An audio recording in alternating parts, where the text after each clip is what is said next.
Good afternoon, everybody, and welcome to our third event that is taking place this week in the framework of Mental Health Awareness Week. So my name is Lysiane. I'm a 31-year-old Eurojust mental health core volunteer from France, but living in Belgium. So as a lesbian, having lived with mental health problems my whole life, the topic that we have at hand today is very important to me, which is coming out in times of pandemic, LGBTQ plus youth, mental health, and COVID-19. So before I move on to introduce the wonderful people that are joining us today for this discussion, I would like to acknowledge you who are watching this. We are very glad to bring this discussion to you, and we highly encourage you to interact. Supporting LGBT plus people in education, so from primary school through to further education, and including students and faculty members as well. That's wonderful. And last but not least, Nathan, would you like to share?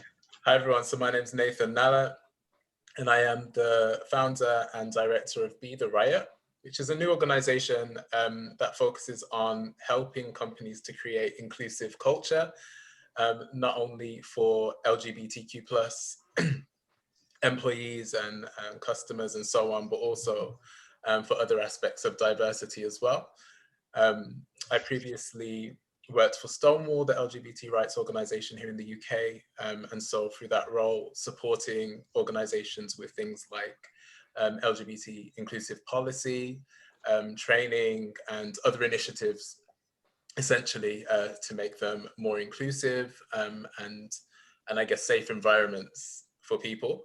But also prior to that, have done work specifically engaging queer people of color here in the UK as well. So in particular in Birmingham with an organization called Unmuted, which did work supporting creating safe spaces for people who are queer and identifying as people of color, and working with schools as well.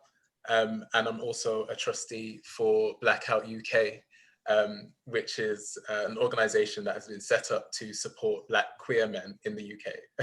Sorry if that was a bit of a long introduction, but yeah. I think it's a very good introduction, and we all need initiatives like what you all are doing. So I think for a perspective for us being in Belgium, it's very interesting to learn more about what you guys do in the UK. So before we go into discussion, I just wanted to share with you and with our audience an anonymous testimonial that we've received from a young person on their coming out story that they wanted to share with all of you.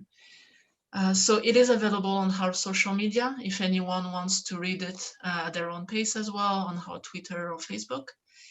But it goes like this. Last year, a relative forced me to come out to them. I didn't know what to do because I wasn't ready for my family to find out. I've had known for a few years, but I knew exactly how some family members would react when they found out. So my fear hadn't been for nothing. It happened almost just as I imagined it. The relative outed me to my homophobic father, and he called me the days after telling me to come over. I tried to dress as gay as possible to give myself a sort of confidence boost, to feel like my own story was for some little bit in my own hands. My father didn't respond to that really well as I came to him. He threatened to assault me just for being gay. I'm glad I don't live at home anymore, but I haven't felt safe ever since. I wanted to show with my story that homophobia in Europe, in private settings, but also in the outside world, still takes place and should not be taken for granted in the progress that's been made. Even so, I'm still very happy about this progress and the come-outs that I've had that were positive. So I first would like to thank the person who sent that to us and shared their experience with us. It's not an easy thing to do, and it's good for us to remember of what's been done, but also of the road ahead of us. So Anna, Macy, and Nathan, is there any comments, reactions you have towards this experience? I was going to ask actually, was there any indication of where that person's based? Did you say that? Sorry if you did. They haven't specified the country. We just know that it's Europe, Central Europe. Yeah, yeah. I mean, I can definitely resonate with that based on my own upbringing and experience. Completely forgot to mention that I identify as gay myself. So whenever people are having conversations around coming out, especially in regards to young people, I always do encourage, you know, people to take caution, I guess, and really reflect on their own circumstance, their own situation, and, you know, really think about whether it is safe to do that or not. And oftentimes, you know, you find as a young person that it isn't quite safe to do that at the hands of your own family. And so, yeah, I can really relate to that.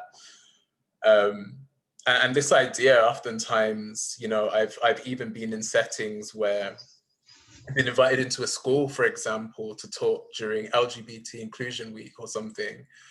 And the young people are asking questions about whether they should be, you know, anonymously, I guess, trying to ask a question about coming out. And teachers may respond with, yeah, you should definitely embrace who you are, and not really realizing that actually that doesn't always work out for the young person, right? And so I think we have to be careful of those messages when we are speaking to young people. And I'll give Anna and Macy a chance to jump in there as well. Thank you. Macy, Anna, is there anything you would like to add to this?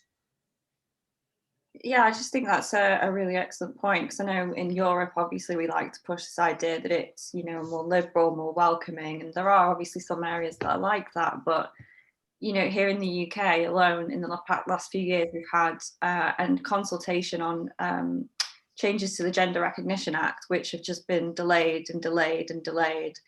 We had a really horrific court case in December about trans youth, and it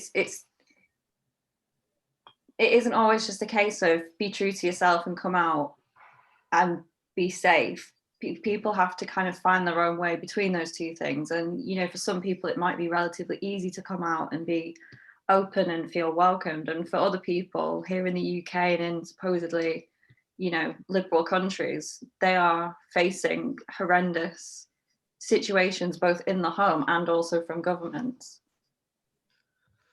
Absolutely. I think there is also a point of size of towns still.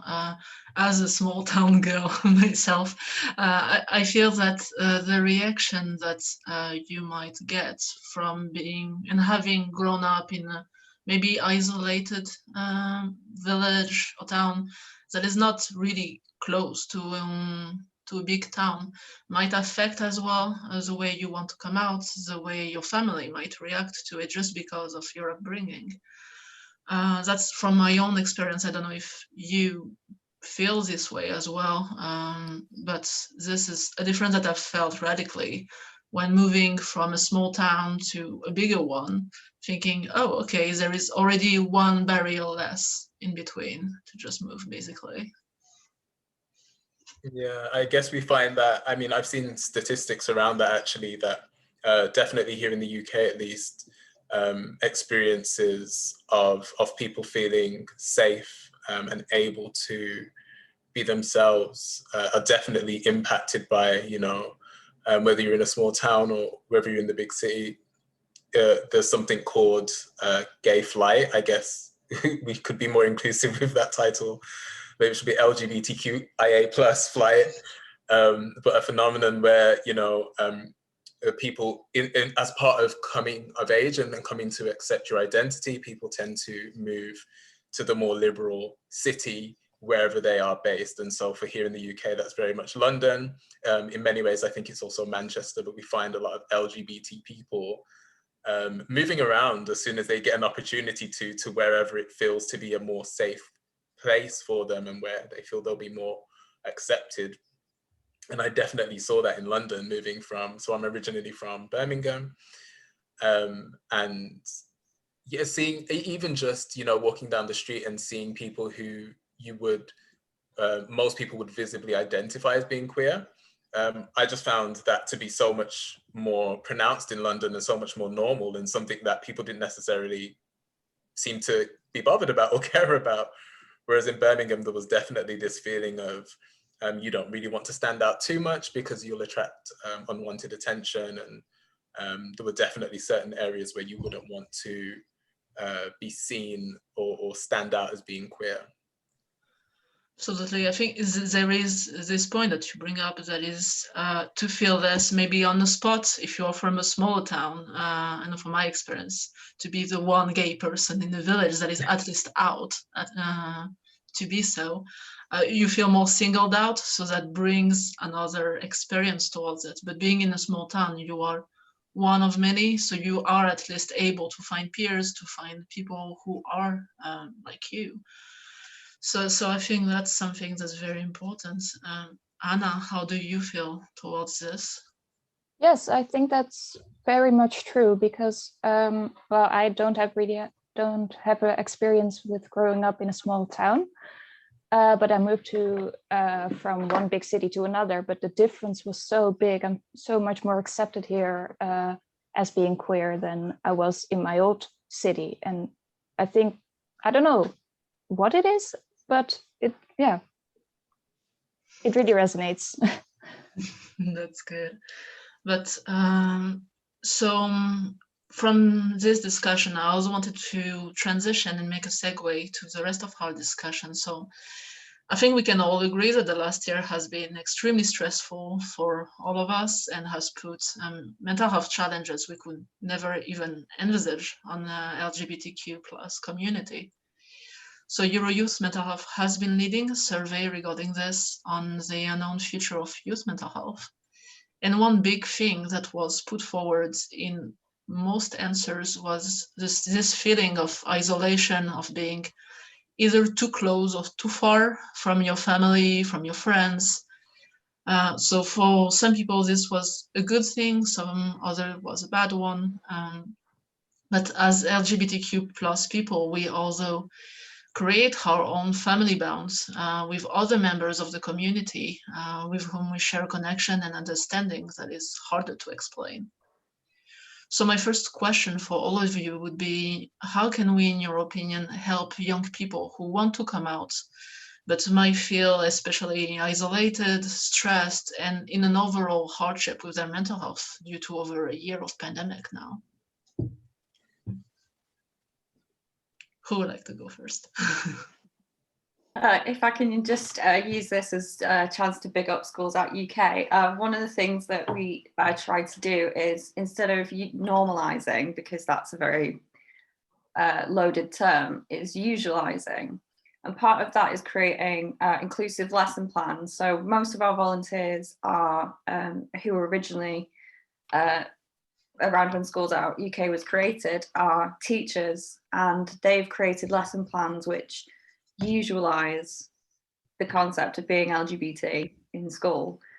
So we have free lesson plans, which means that, you know, if you want to kind of cover it and say, oh, well, I'm actually doing schoolwork, there is that option. It's also, I think, important to try and link people to specifically youth LGBT services, because a lot of the time, more generalized ones, which aim to kind of cater for an older audience, don't really understand how things have changed for young people, and how much social media and the internet has both helped people to connect and also made them a bit more isolated, especially in the last year when we've relied on it for everything. So I think the internet has been a great part, but it's about making sure that those services are available and hidden if necessary. Absolutely. Anna, Nathan, is there anything you would like to add? I was going to say on that point as well, actually, in schools, I think there are probably spaces. I remember, I mean, it was a long time ago when I was in school. So situations probably have changed a lot since then. People definitely weren't using social media as much.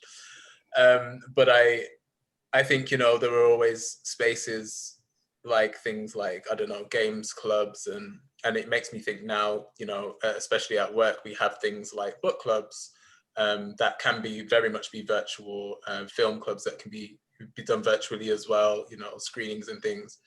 And maybe, you know, in some of these spaces, it's exactly what Macy's saying. If you create spaces like these and usualize, you know, the LGBTQ plus content, so you could watch a film that speaks to those experiences, and allows young people to have discussions around it that could be facilitated and supported. So creating those safe spaces really to do that. And also it's a bit of a break from, you know, joining Zoom just for a lesson, and gives people a chance to really connect with each other in a way that's slightly different as well. But yeah, I think going back to, I guess my first point around the challenges with encouraging people to come out, you know, for young people, I think it's really important that they do assess or try to reflect on their situation, reflect on who the people are in their life, who they really feel like they can trust and have potentially shown them allyship or positive attitudes towards LGBT communities, or whether it's the teacher at school who wears the rainbow lanyard, or, you know, it's an individual in your family who's spoken about pride before, or something, using those as indicators for who potentially might be a great person to speak to in having that initial conversation, and hoping to get more advice or, you know, support from them. Absolutely. Yeah. Anna, is there anything you want to add? Yes, I think that speaking to another person about your issues around the LGBTQ community, I think that's very important to do, but I think it's more important to do it in person than online, because you can just, I know it's hard in a pandemic, and maybe you can just meet with one friend and, you know, share your concerns. But yes, I think it's very important to do it online, because in person, because online we tend to maybe decrease our own feelings or something, and yes, I think that's not really the way you want it to go. No, absolutely. I think that there is an overall point of representation in this question, whether it's in schools, at work, when you meet people, that gives you a hint on whether this is a safe space or not. Like Nathan, like Macy, you mentioned specific programs, or even a lanyard or something that indicates to you that this is okay. I think it's also important to remember that coming out isn't just a one-time thing, and coming out to one trusted person doesn't mean that you then have to come out to the whole world. You know, you can choose when you feel comfortable telling people, and if you only trust one person at that time and you tell them, you don't have to tell anyone else. You know, you can take it at your own pace, and you will probably have to come out a lot of times in a lot of different situations, but it's, you know, you don't feel like you have to rush. Just take your time and be comfortable with telling people, and look for someone who you know you can trust. Absolutely. And also the thing that coming out changes, I feel, regarding time, because you don't come out as a teenager the same way that you might come out as a young adult or as an adult. So there is a kind of learning curve, a kind of adaptation of experience building as well in this part. I don't know if it's something that you feel as well. If do we come out differently depending on the stage of our lives we're in, basically? Yeah, I think it's interesting, because I think obviously as a young person, you don't have as much autonomy over the spaces that you occupy. So I think, you know, there is comfort in saying to young people, it does annoy me sometimes when people do say, you know, things will get better, it will get easier, because that's not always the case for a lot of people. But I do think there is a difference in trying to understand and grapple with your identity as a young person in environments that are highly sort of, where there's a lot of peer pressure and there's a lot of a pressure to fit in and to want to be like everyone else or look a certain way, act a certain way. And those things start to fall away as you become older and as you become an adult, and then you have a lot more choice over the people that you're spending the majority of your time with. I mean, even when you start working, there are options for you there. Is this the place, the right place for you to be working? You can always get up and go and work somewhere else, right? Whereas in school, it can be a real challenge. At university, it can be quite difficult, but often in universities, there are also societies and different options there as well. So things do often, I would say, get easier over time. But because I guess this discussion is very much about mental health, I think it's worth acknowledging as well that, you know, although things may become easier once you've had that first conversation and been able to speak to someone, in terms of my own experience, the challenges that I'd had with my mental health prior to accepting my own sexual identity were around depression and feelings of self-hate, and there were times where I had suicidal thoughts. And fortunately for me, these feelings did start to go away once I began to really accept my own sexual identity.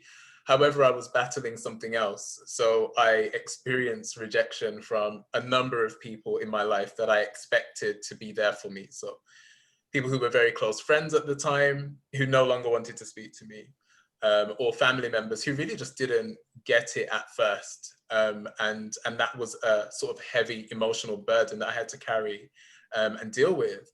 And so, you know, it switched from kind of being more focused, well, not focused, but for me experiencing sort of depression and those really negative feelings, to then becoming more, I guess, anxious around my interactions with people, because now that it had become known that I was gay, people were sort of starting to treat me differently or speak to me differently and things like that. And so it's definitely a journey. And I would encourage people that things definitely do get better, especially as you find more independence and autonomy within your life. But the challenges with your mental health often are things that I guess we have to take as they come, and that we can't just view coming out as being sort of the moment where things will definitely change for us, because that's not always the case, unfortunately. Sorry if that's a bit more of a negative take on things, but I can only really speak to, you know, I guess my own experience and the experience of many people within the communities that I've served, and that's just the reality of it, right? So. No, and absolutely. And I think that's important for people to know as well, that even though that there is acceptance, there is a long way to get there, that it's not just discovering you're gay, discovering you're lesbian, transgender, and then everything is fine, that there is a big mental health process that goes behind it within yourself, of accepting yourself before others can accept you, basically. Yeah. Macy, regarding schools with it, for example, with your work with Schools Out, have you seen this kind of work towards coming out, towards identity with people in schools? Yeah, so to kind of go back, so Schools Out UK started out life as the Gay Teachers Association back in the 80s. And primarily was orchestrated as a response to Section 28, which was a very homophobic piece of legislation brought in by the Thatcher government that promoted the promotion of homosexuality to children. And she famously claimed that people think they have an inalienable right to be gay. The nerve. So it was very much a response to the overt homophobia that was deliberately targeting schools. It was started because there was a book available in one council library called Jenny Lives with Eric and Martin. And it was a simple book about a girl with her mum and her two gay dads. and they lived happily in separate houses, and they all lived, you know, very normal lives. But this built up into a huge backlash of homophobia. And even though it was only repealed in 2003, which is the same year that I started high school, so even though it ended in 2003, the legacy of that legislation, it meant that teachers, that although there were no actual prosecutions, teachers were terrified of being seen to be, you know, influencing children. So they couldn't even say, you know, if you have two parents of the same gender, that's fine. You know, that wasn't allowed. And so it's taking a long time to undo all of that damage. And we're still seeing it. And we're seeing it with the No Outsiders program in Birmingham, which was aiming to bring in inclusive, not just LGBT plus inclusive, but inclusive of racial differences, of differences of ability.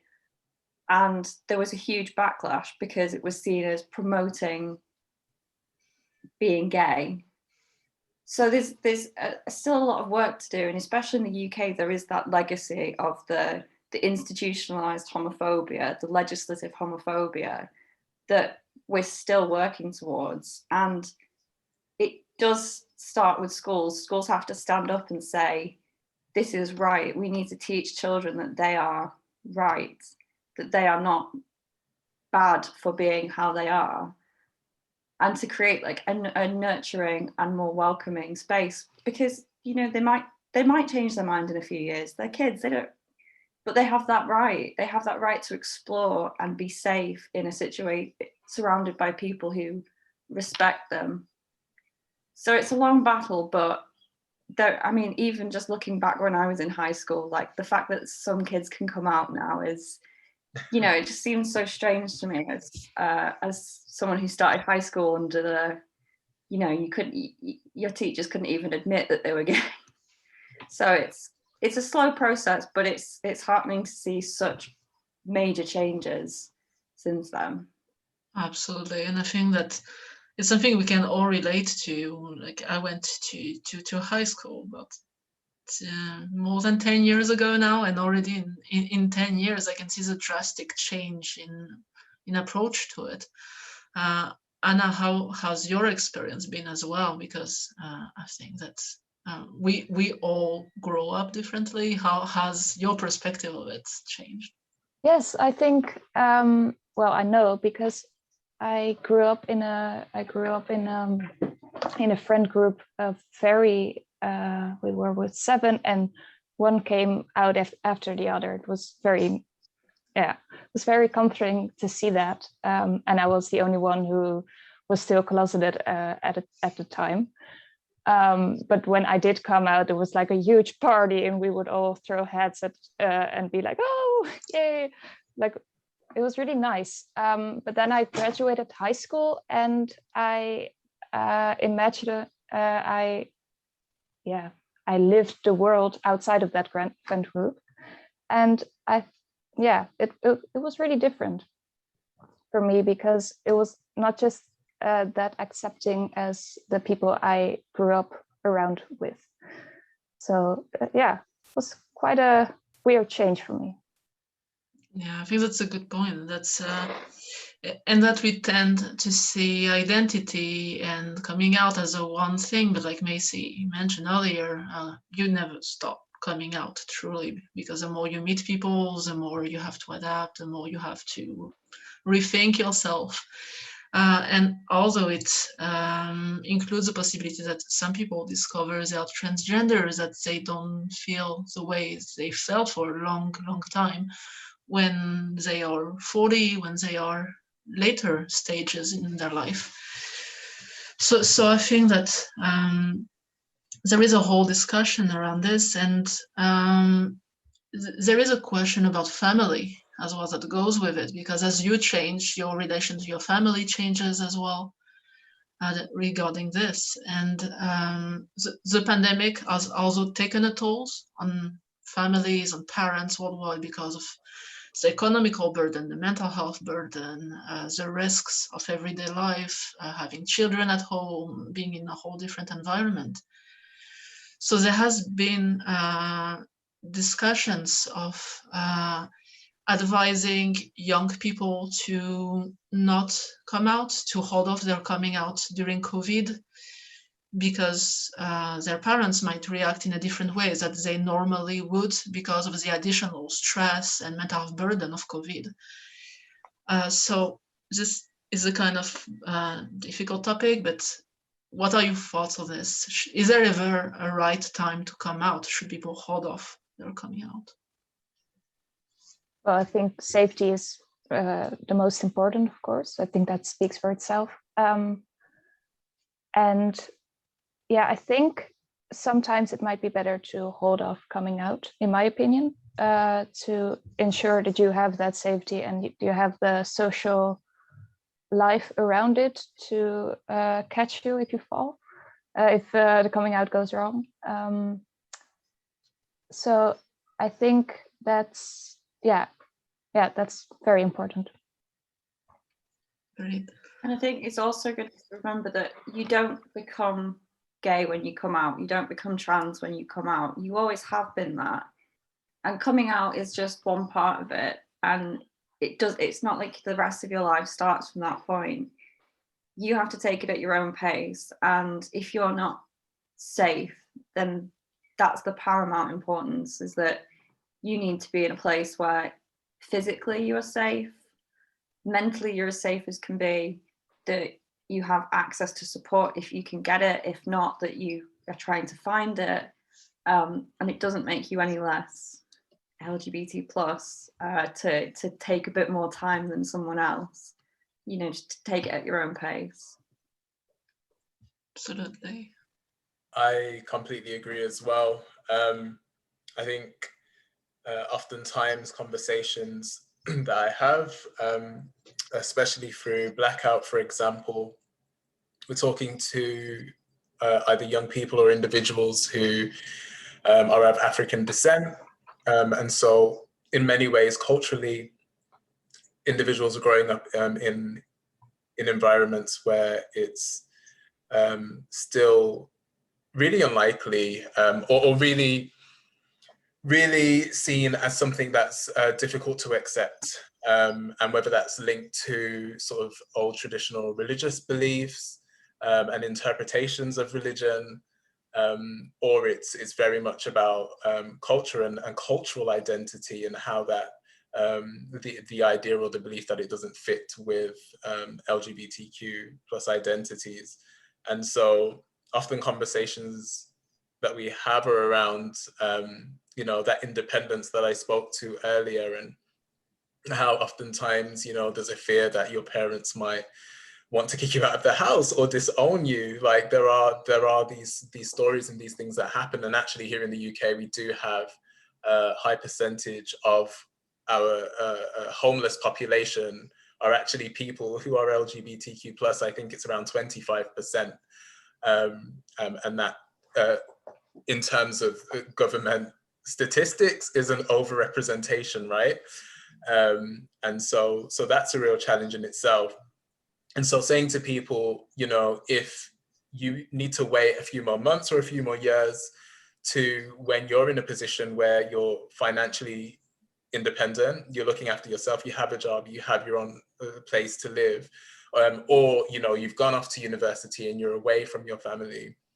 If it means waiting until that time or that period in your life, then often it's easier to come out, have difficult conversations, and then have somewhere to go, right? You can disappear and things like that.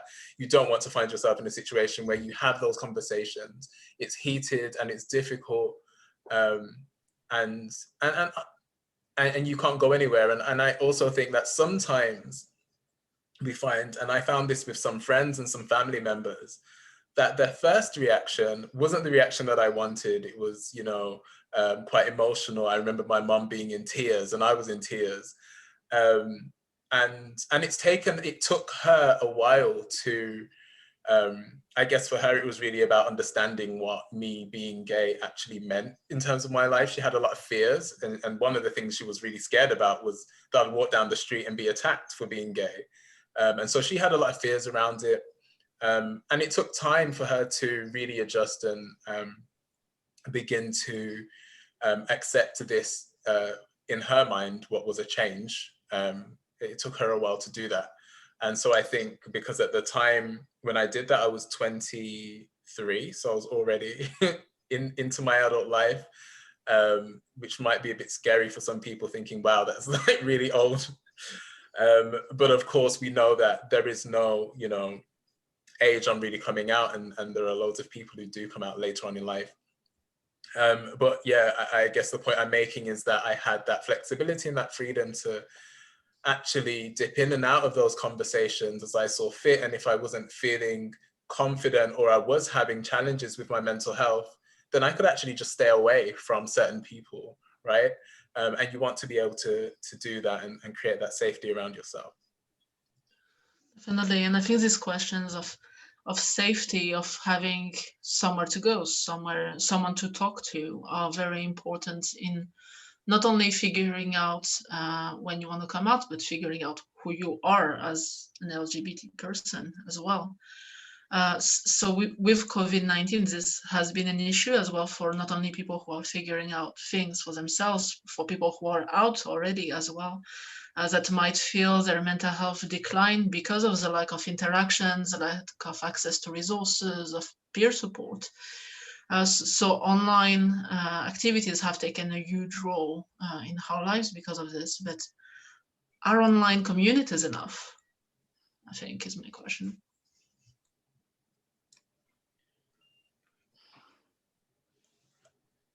I'll speak again. I know I've spoken a lot. I'm going to give everyone else time as well. So, but I did think about this, and I do think I think online forums can be really valuable, really useful, not only for the young people themselves, but those, you know, that are supporting young people in that process or in that journey of accepting themselves as well. I know that here in the UK, there are different support options.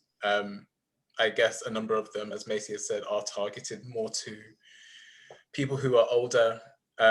But then, you know, even reaching out to them, they might then be able to signpost you to other supports that are suitable for young people. So places like Mind Out come to mind. I know that they do online support groups. You've got the Switchboard, you've got Gallup, Mermaids. So a number of these organizations that can provide support, but then also there are, you know, the more traditional supports, like if your mental health is in a really terrible situation, then it, you know, pays to speak to your doctor about it. You know, it pays to go speak to anyone about it in many cases that can offer you different ways to sort of manage it. And some of those things, I guess, during the pandemic are going to be things that young people might need to do themselves. And so it could be things like, you know, making sure that you are exercising, making sure that you are following a routine, making sure that you are doing things that you enjoy doing, whether it's art, listening to music, you know, that sort of thing. Different things that can take your mind away from some of the challenges that you're facing. Well, I think that those self-care things are very, very important, very good. But I also think that you should do them with a friend. So let's say you would like to read a LGBTQ book. Just invite your friend over, and maybe you can read the book together, you know, or online or something. But to keep connected in that way, I think that's very important. Okay. Macy, is there anything that you would like to add on that? Yeah, just to confirm that online resources can be really, really good. And if I think about, you know, there are some websites or apps where you can have like a safe button, so that if you're around someone who may not be supportive, then you can very quickly click on a button and it will bring up a completely innocuous, unrelated page. And that sort of thing is really, really useful for someone who is closeted or concerned about how particularly family or people around them might react. You know, it's very different from those of us who predate the internet. or you know, mass internet, where it was, you know, you write in or something, or you call on a landline. Write a letter, literally. Yeah. Probably. So there's a lot more potential for people to kind of start making these little inroads to explore their identity and explore options for themselves, whilst also having these extra layers that may not have been present previously. When the pandemic does kind of calm down and we can get back to meeting in person, that the mental health benefits of doing things in person are very known. We just need to be sure that these online spaces are being made safe, are being made secure, do have these safety checks in place, so that if someone is trying to access them, that they can do it in private. And that was my next question. I was just going to transition to, with everything that is now online, with telework, teleschool, activities, everything, how do we create a safe and inclusive online sphere? How do we make sure that people can tell that they are welcome? And what are things that you would like to see done that might not be done already? Well, I think earlier on when we spoke about the gay flight or LGBT plus flight, we talked a bit about representation and how that impacts whether a person feels confident and comfortable. And I think that means representation across all types of diversity. One of the common experiences of queer people of color here in the UK is that you go through a often quite challenging time culturally, accepting your own sexual identity or gender identity, to then experiencing being excluded from sort of mainstream, or what would be described as mainstream LGBT spaces due to racism or ableism or other forms of other isms and other forms of excluding people. And so that often leads to difficulties as well. So I guess it's not just about representation, not just about having images on a website that show a diverse range of LGBT people, but actually doing the work behind that to engage with, when we say LGBTQ+, are we actually engaging with all kinds of LGBT+ communities, and not assuming that everyone has the same needs and wants to be doing the same things or needs the same support. So I think that's really key, and would really change the ways that people, or the types of people that access services, and how comfortable they feel when they are accessing services. And just to kind of jump off the back of that, if you are a particular service, like don't be afraid to signpost to someone else. If you think that someone else is doing a better job at something, you know, we can have as much representation as we want. I still won't understand the experience of people of colour, but there's signpost them to an organisation that will, because most likely they want help from people who look like them, who have that experience. And kind of, we don't need to be precious about resources, because ideally we're all working towards one goal. And if someone else is doing something and you think, hey, that person's doing great, big them up, tell people about them, signpost people to them. You don't have to do everything just one organization. So. Collaboration is definitely key. And Anna, how do you feel about this? Well, I think those answers from Nathan and Macy just really are very perfect, actually. I don't have anything to add. Okay.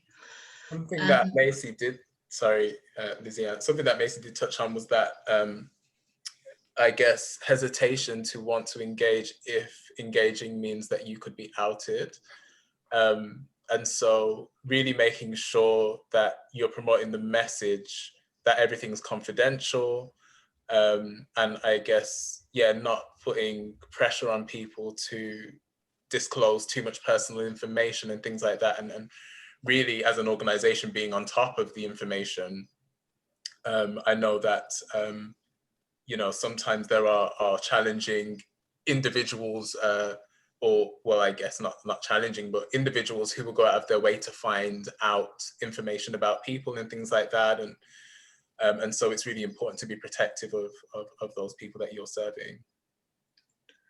And I think that's a great point, because there is, with more online activities, there is also risks of being online, of if you're not ready to come out, of if you're not ready to just figuring out how you feel and putting words on it, there is a risk of being triggered by specific contents that you might not be ready for. There is a risk of disclosing how you feel to someone that might out you, like the testimonials that we've received earlier, where the person was not ready to come out, but was forced into it.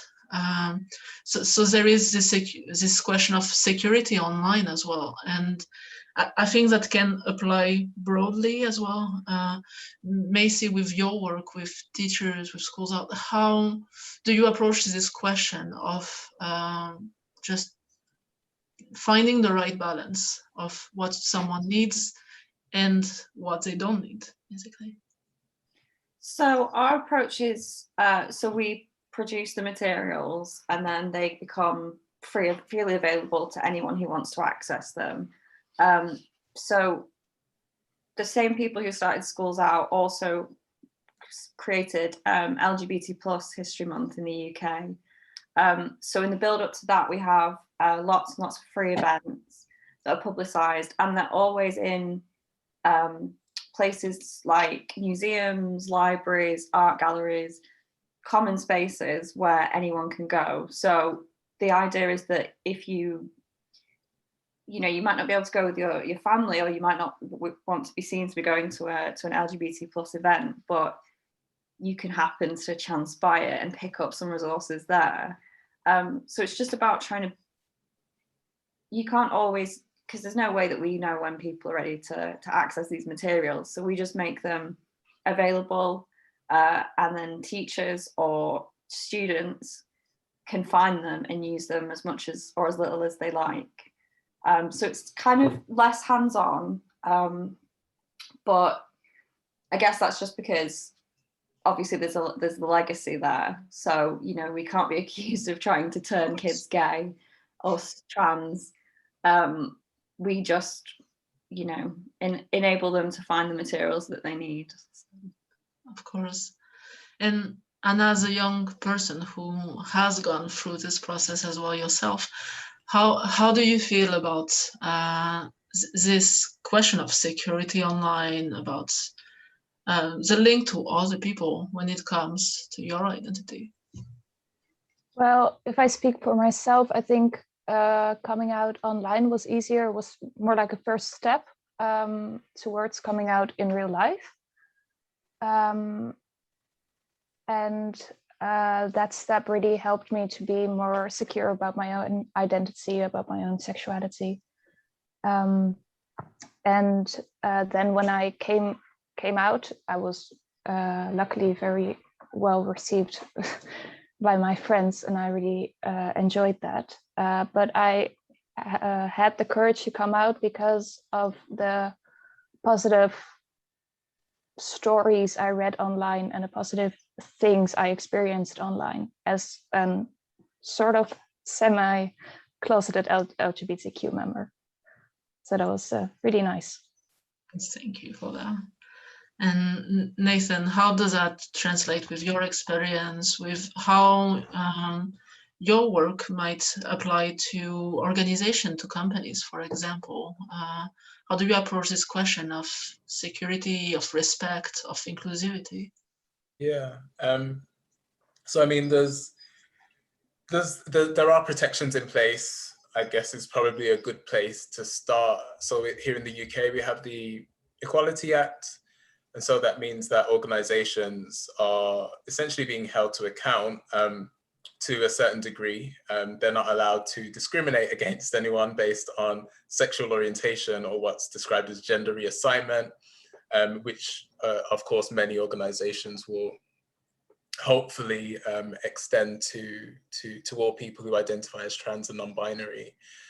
And so, you know, having the Equality Act in place then means that there is a responsibility then for organizations to make sure that they're doing things to, I guess, educate people around, you know, not being discriminative and creating inclusive environments.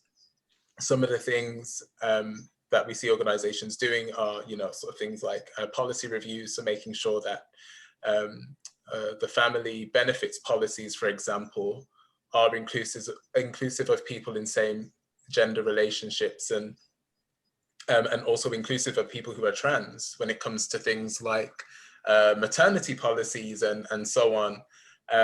You know, and so recognizing gender neutral language throughout communications within the workplace, looking at things like the dress code, and making sure dress codes and uniforms and things like that are not gendered. And surprisingly, so many places still do have really gendered dress codes.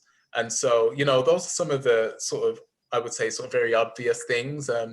You know, we speak about the experiences of trans people in the workplace and non-binary people in the workplace. Sometimes it's around what facilities can they use.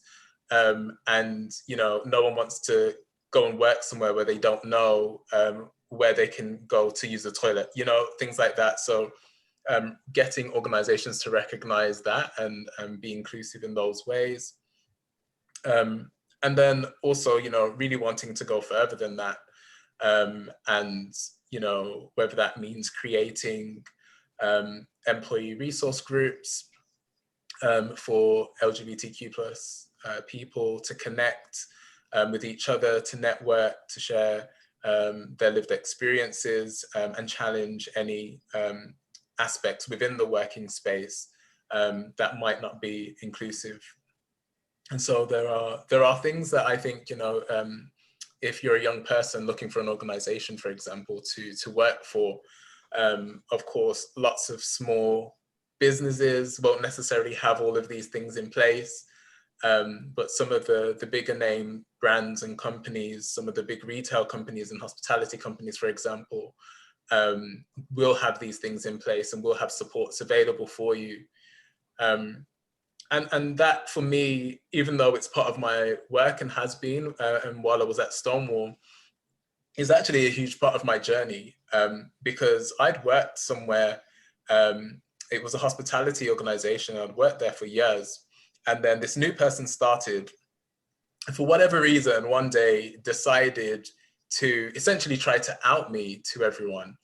And at the time, I didn't know anything about the Equality Act. I didn't know anything about workplace policy. I was probably 17 or 18 years old.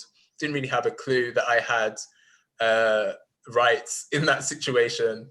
And so I just kind of accepted that that was what happened. And I didn't stay at that workplace for much longer after that. And then I found myself working for another organization, which was in the charity sector. And funnily enough, at this place, my manager was actually a real inspiration to me, because she was this very sort of authentically out lesbian woman. And she quite inappropriately labeled me as her gay baby, which now when I look back, we're friends. We've been friends since that moment, and to this day, we're still really close friends. I look back on that moment like, that was so microaggressive and just wrong in so many different ways. But actually, it was really comforting at the time to have a manager who was literally just great at her job. And she was also this out lesbian and sort of visibly, you know, she was very gender non-conforming. And so for a lot of people, visibly out.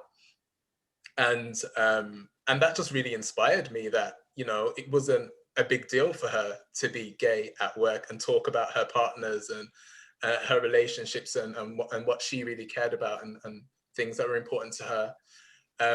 And so, you know, the working environment I think in many ways is a huge part of people sort of coming out and accepting their own identity. You know, if you find the right place, you can then be your authentic self at work and in that space. If you end up somewhere that is quite hostile, then it could push you back into, you know, the closet, and then, you know, that's somewhere that you're spending the majority of your time each day because it's where you work. And so, yeah, it's really important for organizations to get this right. For the personal stories and the personal experiences like what I've had, but also, you know, also from a legal perspective, right? You don't want to be found to be discriminating against anyone. Absolutely, and I think that the point that you bring of managers being inclusive is very important. It's not something we think of organization, but management in itself is very important. The fact to have a board that is representative of your values, that is inclusive, that is out, that is someone that you can look up to and be proud to belong to. For example, one of our viewers mentions that she's worked in a charity and they've held an LGBTQ forum where you could meet in work time and support each other. And they've also held a biannual conference with guest speakers. So this is, for example, a brilliant initiative to be able to publicly say that this is a cause you support, this is an inclusivity manner. There was talks in France, for example, of starting inclusivity events for schools, which was also met still with kind of apprehension, as I think that, like Macy mentioned, a lot of schools in a lot of countries are still at the step of associating gender, associating identity, and education is still very touchy nowadays. So a lot of education comes informally. So there might not be as many resources as what Schools Out does in France, in Belgium, in the Netherlands, in Germany. And we definitely need more initiatives like yours to be able to tell people everywhere in Europe that this is okay, even if your teacher is not allowed to tell you that it's okay to feel like this. It is okay. It doesn't mean that they do not support you. They might just not feel like they can do so. And I think that brings the question of post-COVID as well. So for all the people who have made a whole thought process during the pandemic, that might have come out online, that might have found themselves during this period, going back to in-person meetings might feel like redoing this all over again once you meet in person. So how can we make this transition easier on our community? Do we need more trainings in schools or activities generally around them? In a workplace beforehand? Do we need support at a local or national level? I think probably all of them to some degree. For the kind of immediate post-COVID aspects, it seems like the first things that will open will be, you know, bars and things like that. And, you know, if you're a minor or if you don't drink for any reason, you know, you're immediately barred from that space. And if that's the only space that is open, so it's about diversifying the LGBTQ plus spaces that we have, and also just giving people the opportunity to kind of dip in and out. So, you know, they might not be ready to, you know, go to a big trade union forum like we have with the NEU here in the UK, but, you know, they might want to go on a Zoom call and remain anonymous in the chat, which is perfectly fine. So it's about managing those different expectations of what people want and need,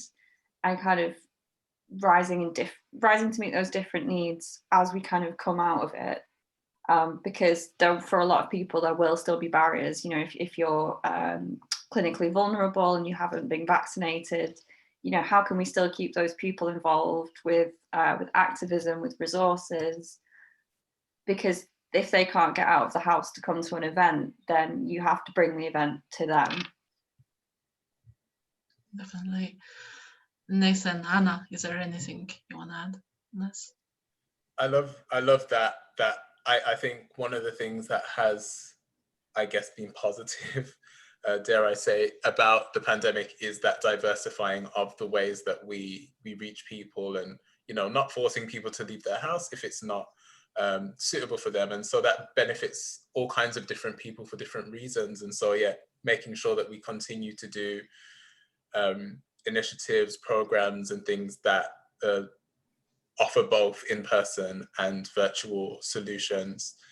I think it brings people a lot of hope, actually, to because I know Anna said a couple of times that it's not great really to come out online, and, you know, maybe those conversations should be had in person. And I think sometimes when we talk about COVID, we talk about it as if, you know, we're going to be in this full lockdown forever. And isn't the case, right? Or at least we really hope it's not. Things have already started easing right now here in the UK, at least, in different ways.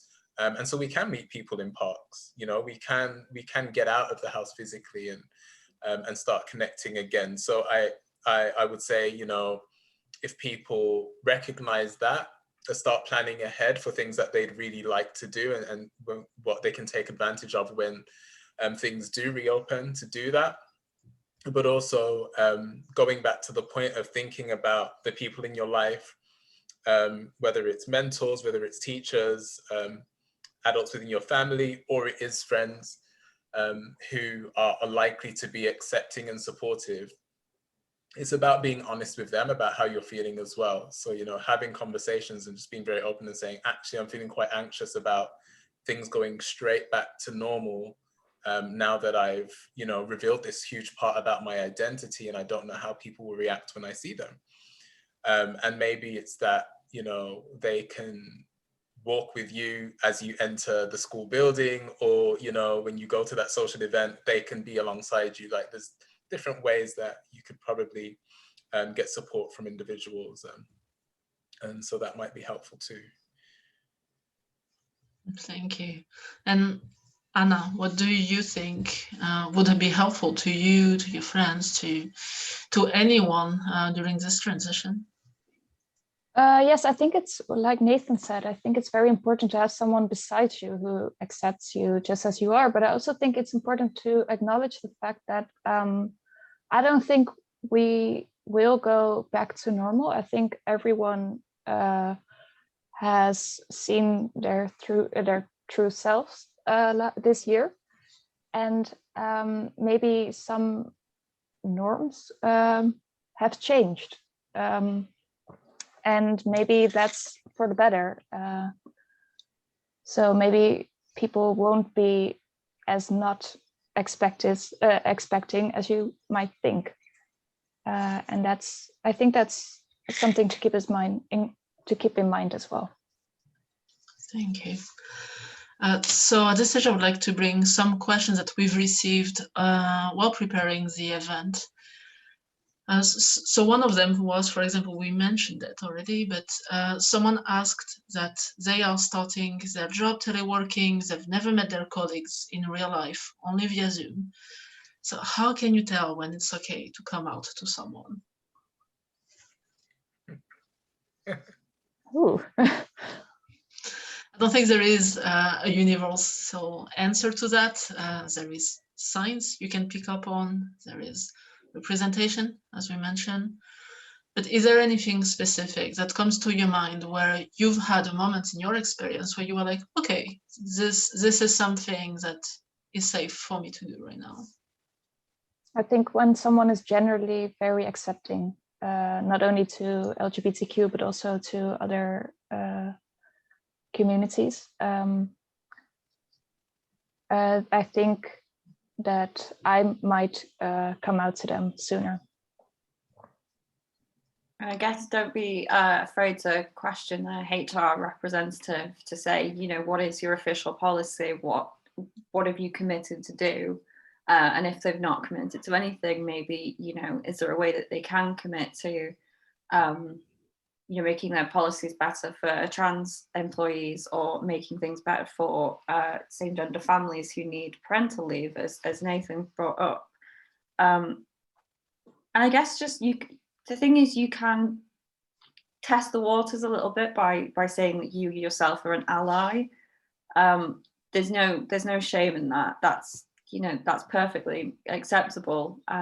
If you feel like that's just a way to kind of gauge the reaction, you know, so maybe for LGBT History Month, you say, oh, well, HR, I want to do this as an ally. And then, you know, if you get shot down, you know, well, this probably isn't a safe place for me to work. But if they're, you know, if they're positive in response to it and want to do something, that's kind of giving you a bit of an inkling that there is more structural kind of allyship rather than just this kind of, yeah, we're allies, but not really. Yeah, I completely agree again. So yeah, maybe recognizing that it's not something that you necessarily need to do straight away. When getting to know people, there's information that you can, you know, choose to share and information that you might not want to share. And so, yeah, listening for those cues if you don't feel comfortable, that might give you indications that people are actually also allies themselves or advocates in some way.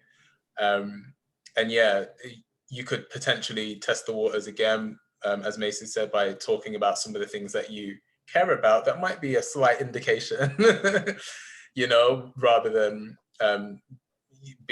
saying the words I am gay or I am trans or whatever the case might be, if you are feeling uncomfortable.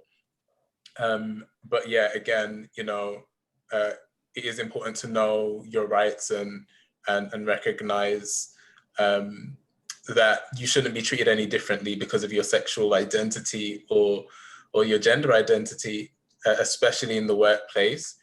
And I know we've got people who have dialed in from different places, but, you know, be sort of proactive in finding out what protections are in place where you are, and sort of know your rights, and hopefully that can be, you know, something that's on your side as well.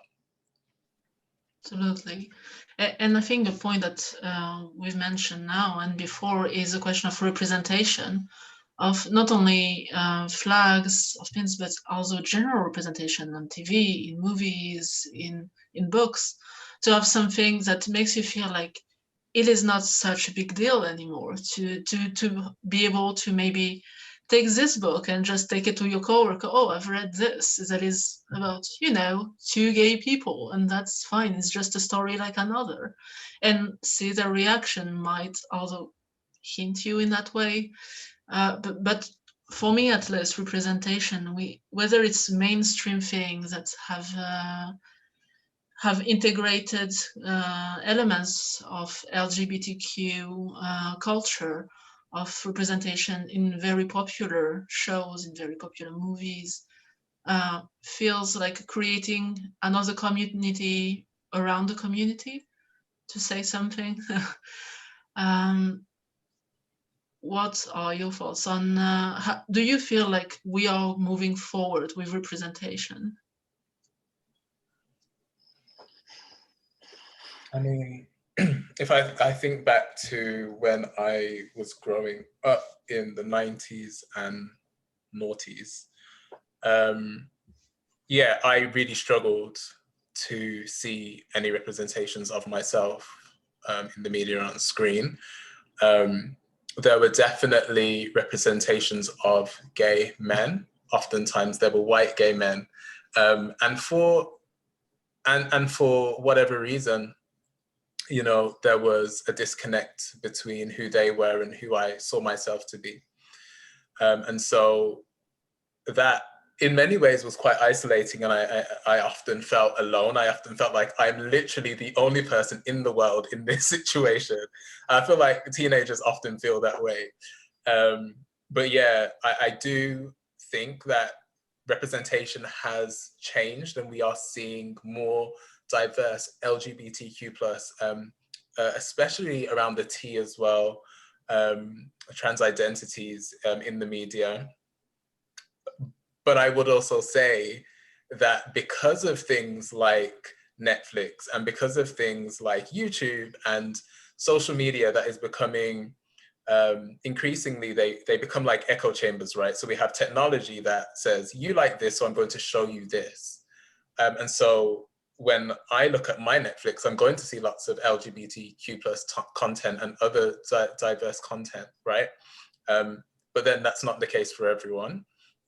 And so we also have to recognize that that what we see and what we experience could actually be more of a bubble of information and an echo chamber, rather than everyone getting that same dose of representation.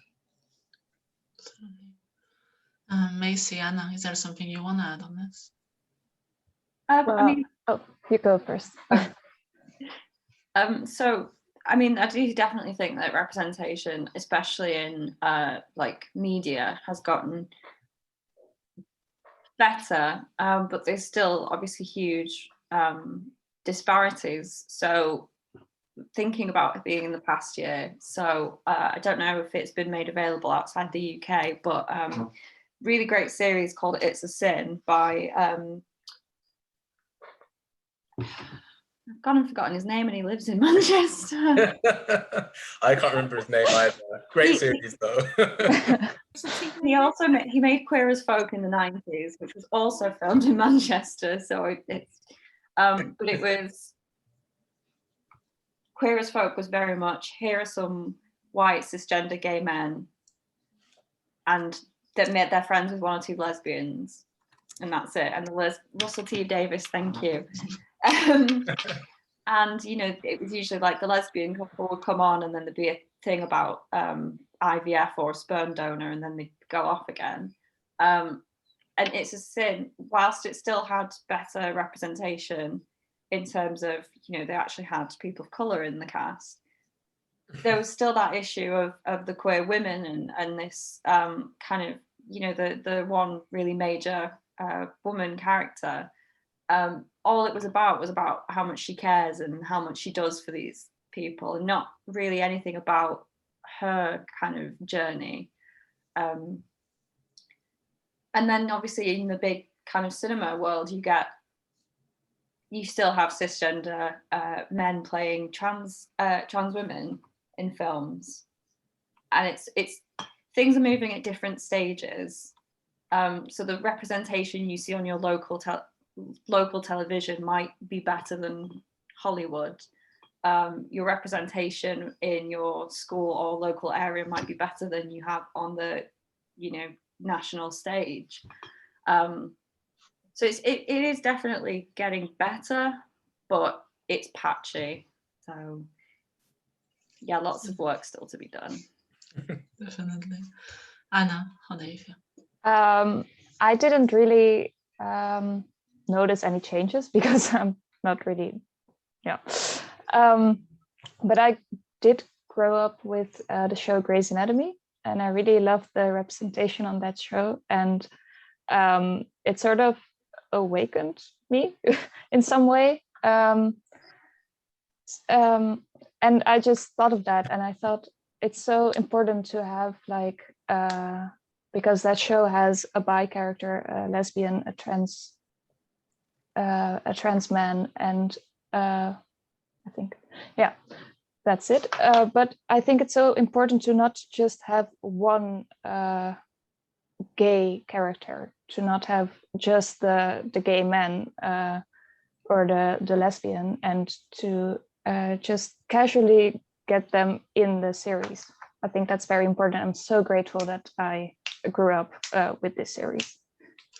Absolutely. I think that we need representation more than tokens, which has been the case a lot of times, to have one person with representation. And we've done our quota. I think that the question is no more quota, like there shouldn't be any heterosexual couple quota either.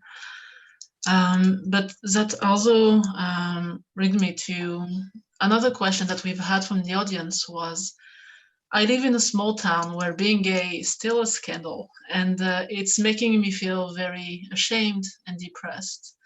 How do you find support in close-minded areas? So I think one of the items is linked to what we just mentioned. Representation will help if you are in a small close-minded area to see that this at least exists, even if resources are not necessarily at your reach at the moment, but at least you know it's out there. But is there anything else that comes to your mind? I guess it's just a question of carving out spaces where you can find them. So if you're able to be online, you know, take precautions to protect yourself. You know, use private browsers, or you know, have a lock on your phone that only you can access.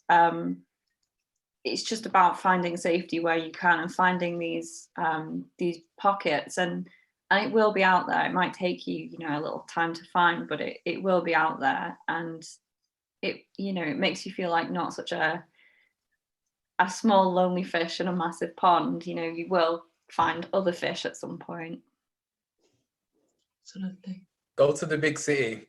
Yeah. Yeah. That's where it's I was at. born and raised in Manchester, so I've been a bit lucky in that regard. But yeah, it's, you know, at some point, if you have to move, you have to move, and you might have a big, fabulous life afterwards. I say that with a disclaimer because Birmingham is technically the second city, right? And it does, and it does have its own LGBTQ plus scene. So to anyone who's listening who might be from Birmingham, I apologize, but I needed to get out. And Anna, what do you think? Yeah, I think it's beautiful said, what Macy said. Nothing to add. And the last question I've received beforehand was, I am 40 years old, and being in a lockdown actually gave me the time to reflect on my feelings and who I am. And this is what led me to realize that I am gay. But are you ever too old to come out? I think we can all agree on this answer. Yeah. No. Definitely not, no. In working with schools out, you know, I've met teenagers who have come out in school and had a great time, and I've met a couple of 80-year-old lesbians who had both been married to men for decades, and in their 80s had accepted that they were lesbians, in love with one another, and got married. So at every point in your life, there's a time to come out, and it might be when you're a spring chicken, and it might be when you're 80 years old and decide you want to get married to your lesbian partner. No one can tell you when, because no one else knows when you're ready. That's kind of part and parcel of coming out, is deciding when and where you want to do it. And yeah, sorry. Anna, is there anything you want to add? Yeah, I don't think that anyone has the right to your identity. So if you want to come out, that's fine. If you don't want to come out, just go with the flow and be yourself. So unfortunately, we will need to wrap up shortly. But before we do, if there was one message you would like to give to young LGBTQ people and generally LGBTQ people out there who might be struggling right now, what would it be? Or any last comments that you would like to share? I would say reach out to a friend, reach out to an organization if a friend's not available, but share your problems, please. Yeah, I would say as well, although right now, you know, things are very difficult with lockdowns and the pandemic, I guess goes back to what I was saying earlier, like this feeling of being alone. You're not alone. You're not the only one who's going through this. Definitely, you know, when it comes to the mental health challenges, but also, you know, your sexual identity, your gender identity. And, you know, to really embrace who you are I get chills sometimes when I think about how incredible we are as queer people. To anyone who's not queer on the chat or in the call, no offense, but I just think oftentimes, you know, where society might tell us that we're different, and that's not a good thing. And I think it's amazing that we are so different and so unique in many different ways, and we bring so much vibrancy and so much life and so much innovation to the spaces that we occupy. And I think that's very much a part of who we are as queer people. So to really embrace that, we are fabulous, we are incredible, we are superhuman. Could not agree more. Macy. I guess there may always be someone who hates you for the way you are, but by the same token, there's always going to be someone who's fighting for you. And just know that no matter who knows or how few people know that you are gay or trans or lesbian or bi or anything else, there will always be someone fighting for you. And when you get to a point, hopefully you can fight for the next generation, and we keep going until we can all be as out and proud as we want to be. I think that's beautiful statements, and I couldn't agree more with all of you. I mean, you've been kind enough to share your views, your experience, and from my own point of view as well. I mean, I think that everyone should know that they are loved, that they are seen, even if it doesn't feel like this right now. It will feel, because there is a notion of people out there that will accept you for just who you are. And so you just shouldn't settle for being someone you're not, no matter what this means to you. So we've come to the end of this event, but Anna, Macy, Nathan, thank you all again so much for taking the time to join today, for sharing your thought on the topic. It truly means a whole world for us at Eurojust, for all the people out there watching. And I know that we will follow what you all do very closely. I know our audience will. And we will post on social media the link to your organizations, just to make sure that we keep in touch, that people can follow what you do, reach out if they need to reach out to you as well. And follow us, selfless promo, but you can follow us on social media and on our website at Eurojust Mental Health. We are leading new activities on mental health.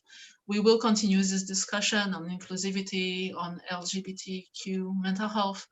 So by all means, this is not the end of the topic, this is only the beginning. So we will be in touch, and always reach out to us if you need. We will be there for you. So thank you everyone for speaking, for joining this discussion in Zoom and on all socials. And we'll be speaking to you soon. So thank you everyone, and have a good day. Thank you. Thank you. Bye. Thank you. Bye. Thank you so much.